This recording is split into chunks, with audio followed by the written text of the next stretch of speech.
The Planet Money book is in stores and maybe even on your local bestseller shelf. Thank you. We couldn't have made the NYT bestseller list without you. NPR.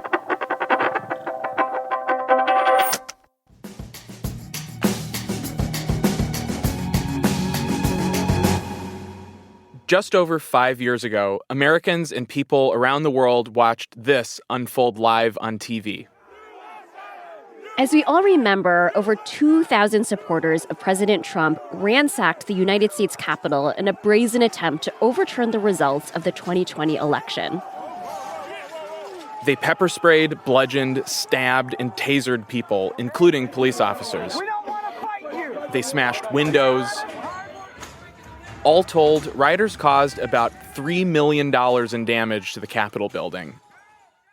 7 people died. Over the next few years, rioters were charged and convicted of a host of crimes, including seditious conspiracy and assaulting federal officers. And then, in 2025, with Trump back in office... Approximately 1,500 for a pardon. Yes. Full pardon. Many of these 1,500 January 6 defendants have paid significant fines. And more than $400,000 of those fines have gone towards repairing the damage to the Capitol. And now that they've been pardoned, they want their money back. This is The Indicator from Planet Money. I'm Vito Emanuel. And I'm Waylon Wong. On today's show, are pardoned January 6th defendants going to get their money back? Answering that question involves over 200 years of pardon history, one Confederate soldier, and a little-known pool of money in the heart of the U.S. Treasury. Every day, NPR reports stories that keep you informed without fear or favor. That's the promise of a free press in a democracy. It's in the First Amendment. I'm Tom Bowman, and I cover the Pentagon for NPR. Stand up for independent news coverage today by donating early for Public Media Giving Days, coming up on May 1st and 2nd. Give now at donate.npr.org. The pardon is a powerful tool that can't be undone, but there's a lot it doesn't do. Frank Bowman is a law professor emeritus at the University of Missouri and studies the pardon power. It doesn't make it as if you never did what you did, nor does it somehow erase magically the fact that you were convicted. It just doesn't do that. What it does do is this. If you've been convicted of a crime, a pardon wipes out the consequences of your conviction. The most familiar consequence of getting convicted of a crime is going to jail. So if the president pardons you and you're in prison, voila, you're released. But there are other kinds of consequences, too. Like in many modern cases involving financial crimes, a defendant's sentence will include paying a hefty fine, which sometimes goes to the government. When it comes to the January 6 defendants, some paid fines to the government anywhere from $500 to $2,000. So they've asked the courts to give them their money back. Some of them are getting the green light because of 2 big legal wrinkles. Here's the first. It involves pardons issued right after the Civil War. Back then, you had a whole bunch of former Confederates who had taken advantage of general pardons issued either by Lincoln or by Andrew Johnson. And lots of those guys had their property forfeited, and they wanted their property back. John Note was one of those Confederate soldiers. Back in the 1860s, his stuff was confiscated by the Union. After he was pardoned, he sued to get it back. Eventually, his lawsuit made it to the Supreme Court.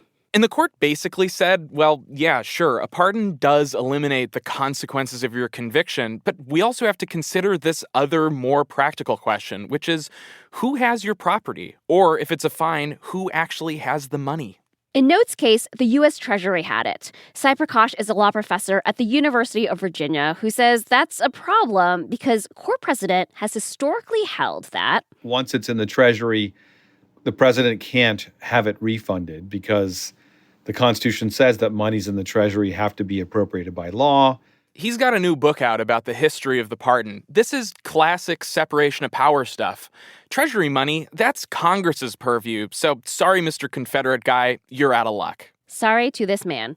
And for the pardoned January 6th defendants, they paid fines to a couple of U.S. Treasury accounts, including an account to pay for the damages they'd caused to the Capitol building. But some January 6 defendants are on the road to getting their money back anyway, even though their money is in the Treasury. That seems to contradict that old Civil War case. That's because of our second legal wrinkle.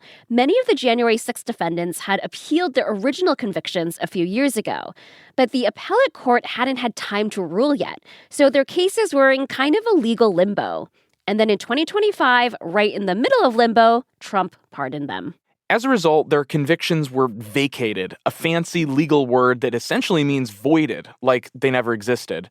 It's kind of like that urban college legend where if the campus burns down, everyone automatically gets a degree. Sai Prakash says this means that because they didn't get to complete the judicial process, the government doesn't get to keep the money. Okay, I hear you asking, that money is in the Treasury. Doesn't that mean they can't get their money back like that Confederate soldier? Well, things have changed in recent decades. What used to happen is that there would be a judgment against the United States. The court would say the U.S. owes these funds, and then Congress would have to pass an appropriation to fund it. And rather than passing, 1,000 or 10,000 appropriations for the modern era, they just decided, well, whenever there's a judgment against the United States for money, you can use the judgment fund. Right. Congress created this judgment fund back in 1956, and as Sai says, it was designed to avoid the historical headaches of government bookkeeping whenever the U.S. used to have to pay out a lawsuit. The January 6th lawyer says it gets around this whole separation of powers business. Like the money is already there. Just pay them back from that fund. Yeah, it's appropriated indefinitely, and it's kind of made for this dilemma. And one of the judges dealing with the refunds cases basically said, hey, look, there's another option. And even though it's in the Treasury, there's a judgment fund that allows the government to pay back fines that were improperly retained. And since your conviction was voided and your conviction was the only reason you had to pay in the first place, those fines have been improperly retained. So the court's like, start cutting the checks, U.S. Treasury, Civil War pardons notwithstanding. And still, remember, these refunds cases are themselves currently being appealed. The D.C. Appeals Court could rule and say, actually, you know what? That money is off limits, so pound sand. And then the other guy would go, you're out of order. This whole court's out of order. That's from Scent of a Woman. And then they would bang the gavel. It is so ordered. But Sai thinks that's unlikely. He thinks they're going to get their money back with one caveat. Again, they have to be appealing the decision at the time of the pardon. And if they're not, they're out of luck. But not entirely out of luck, because pardoned January 6 defendants have also filed a class action lawsuit asking for over $18 million in damages they claim to have suffered in injuries caused by the Capitol Police. A settlement or verdict there would come out of the judgment fund, taxpayer money, in other words. So some members of Congress have introduced legislation to prevent the judgment fund from paying out any money to January 6 defendants, refunds or otherwise. But that legislation looks pretty much dead on arrival. I asked Sai if the attack on the Capitol was in such a different category of criminal conduct that the court might block the refunds anyway, almost on principle. He doesn't think so. All bets are pretty much off if you're pardoned of a crime. If you can get your money back for committing financial fraud and for other sorts of offenses, it's not clear why riots or, election subversion should be different. A decision is expected sometime this summer. Until then, the fines, the cases, and the refunds are back in limbo. This episode was produced by Cooper Katz-McKim and engineered by Robert Rodriguez. It was fact-checked by Sierra Juarez and edited by Kate Kincannon. The Indicator is a production of NPR.